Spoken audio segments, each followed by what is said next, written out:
పవిత్రత, కాముకత్వము, దురాశను, విగ్రహారాధనైన ధనాపేక్ష సంపాదించిన దాన్ని యేసు నామంలో నీలో జారత్వం చచ్చిపోవును గాక. చంపేశారా?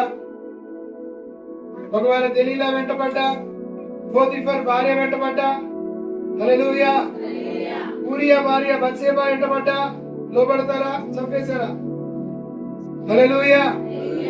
నీ లోపల దాన్ని చంపేయాలి. It is your obligation. అది నీ బాధ్యత.